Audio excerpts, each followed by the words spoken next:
안녕하세요. 무용글로벌입니다. 베트남에 살고 계시거나 아니면 베트남을 좀 오랫동안 여행을 하려고 계획하시는 분들 중에서는 오토바이 여행을 한번 해봐야지, 오토바이 일주를 한번 해봐야지 라고 하는 생각을 많이 하실 겁니다. 또 제가 가이드를 할 때도, 또 제가 여기에 이동을 할 때도 오토바이 여행하는 외국인들을 많이 봤습니다. 또 베트남에 계시는 일부 유튜버 중에서는 오토바이를 타고 베트남을 여행하면서 촬영한 영상을 올리신 분들도 계시더라고요. 그래서 저도 생각을 했습니다.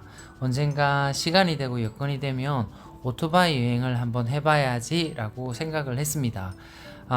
그래서 제가 조금 한번 가까운 곳, 사실은 가깝지는 않죠. 다낭에서부터 한 2시간 걸리는 곳을 오토바이를 타고 한번 가봐야지 라고 생각만 하다가 그것을 실천에 옮긴 날입니다.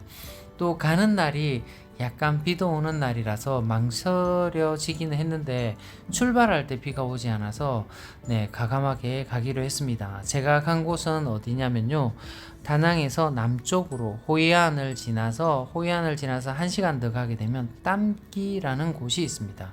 땀끼에 또 볼거리가 조금 있을 것 같아서 마음을 먹고 제가 다낭에서 출발해서 호이안에 있는 호이안 친구 배우와 같이 땀끼까지 오토바이로 여행을 했습니다.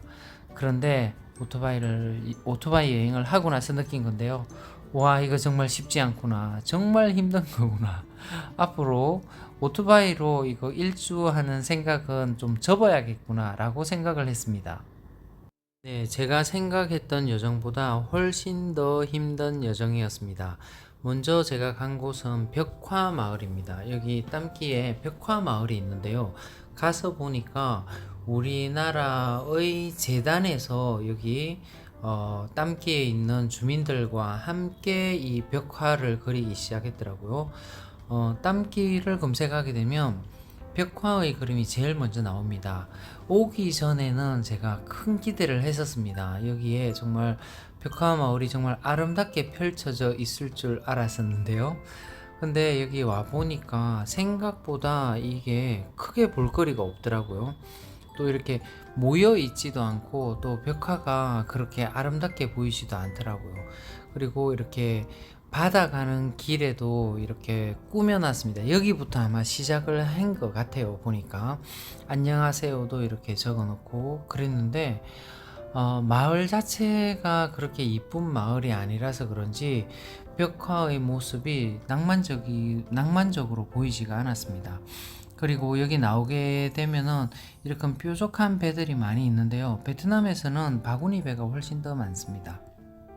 네, 본격적으로 구경을 하려고 하는데 비가 많이 내리기 시작해서 커피숍을 찾아서 들어왔습니다. 그런데 이 벽화 마을의 최고로 좋은 커피숍입니다. 여기가 커피숍 옆에 이렇게 당구대가 놓여져 있는데요.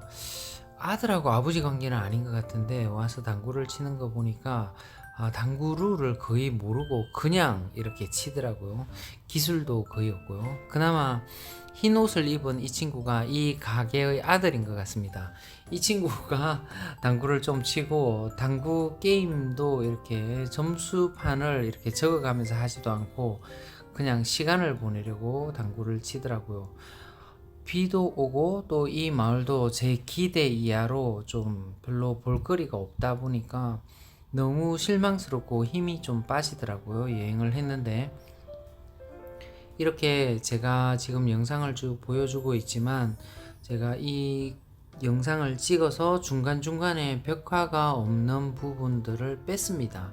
그래서 그나마 지금 보여주는 부분에 벽화가 조금씩 다 보이는데요. 벽화의 양은 좀 많은 편입니다. 그런데 이게 연속적으로 쭉 이어져서 이렇게 아름다운 모습을 이렇게 나타낼 줄 알았는데 아니면 좀 모여 있어 가지고 사진을 이렇게 찍을 수 있는 곳이라도 많이 있을 줄 알았는데요. 근데 이 벽들이 집과 집 사이가 딱딱딱 붙어 있는 게 이 베트남 형식의 집입니다. 그래서 여기 안에 들어가서 집 안에 들어가서 사진을 찍어야 됩니다. 또 사진을 찍으려고 하면요. 그리고 나름대로 이렇게 바구니 배도 뒤집어 가지고 그림을 그려놓은 곳이 있는데 구도 자체도 그렇고 뭔가 아름답게 보이지가 않았어요. 좀 너무 어수선합니다. 그래서 혹시나 이 벽화마을 보려고 땀길을 가려고 하시는 분이 계신다면은 정말 말리는 편입니다. 그까지 이렇게 힘들게 땀길까지 가서 볼만한 광경이 아닙니다. 그래서 지나가시는 길이 있다면 한 번쯤 들러서 보셔도 됩니다.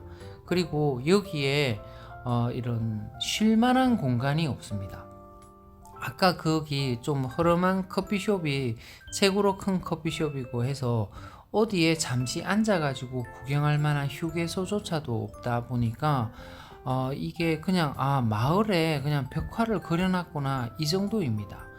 박항서 감독님 얼굴도 있는데요.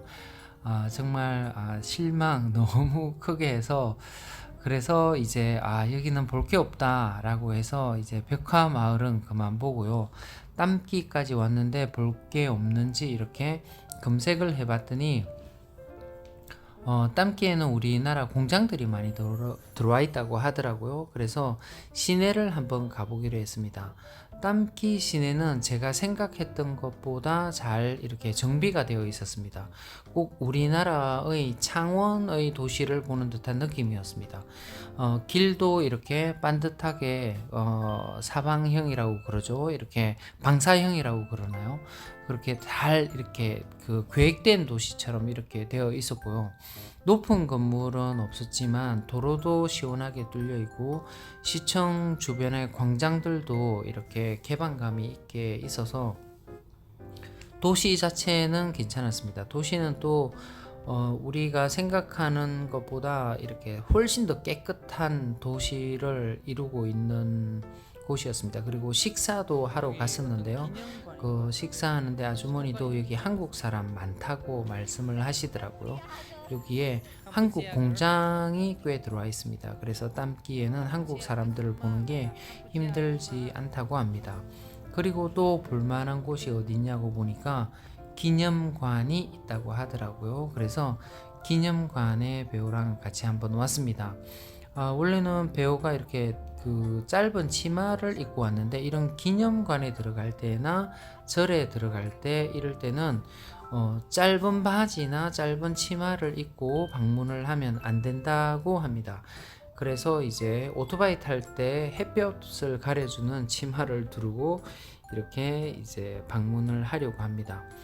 이거는 기념관이라고 하는데 한 어머니 상을 크게 만들어 놨습니다. 거기에 아들과 사이 11명을 같이 이렇게 큰 이런 조각상에 새겨 놨는데요. 이게 전쟁 영웅이라고 합니다.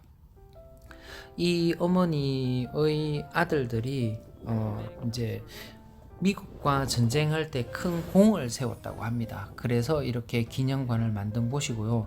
또 땀기에는 터널이 있다고 합니다. 그러니까 왜 옛날에 베트남 전쟁 보시게 되면 이렇게 땅 속으로 이 사람들이 많이 숨어서 우리나라에서 전쟁을 하러 가신 분들이나 미군들이 많이 곤란을 겪었지 않습니까? 그런 땅굴이 그런 터널이 호치민 가셔서 구찌 터널 보셨죠? 그거의 작은 규모가 이 땀기에도 있다고 하는데 옛날에 제가 봤는데 별로 좋은 기억이 없어서 거기까지는 가지 않았습니다. 여기를 방문하는 사람들은 대부분이 베트남 사람이라고 합니다. 외국인들은 잘 안 온다고 하네요. 그래서 여기는 이제 전쟁 영웅관처럼 이렇게 만들어져 있어서 안쪽에 가게 되면은 거기의 역사를 조금 볼 수 있다고 하는데 지금은 문이 닫혀 있어서 보지는 못했습니다. 지금 거의 방문하는 사람이 없었습니다. 지금 날씨가 꼭 흐려서만은 아닌 것 같고요. 그래서 다 보고 이제 돌아가려고 합니다.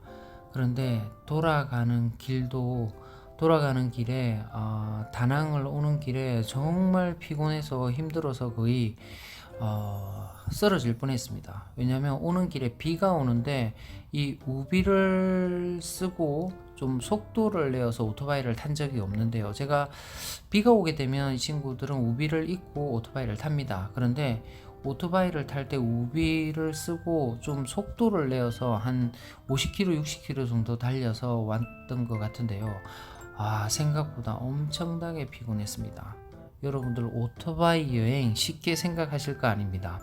오토바이 여행 차만 타고 다니던 우리 한국 사람으로서는 정말 오토바이 타는 것을 좋아하거나 아니면은 약간의 노하우가 필요한 그런 여행인 것 같습니다. 오늘은 오토바이 여행 쉽게 생각하지 마라 라고 이렇게 말하고 싶은 오늘의 영상이었고, 네, 저의 개인적인 생각이지만 땅키는 여행하기에는 그렇게 좋은 도시는 아닌 것 같습니다.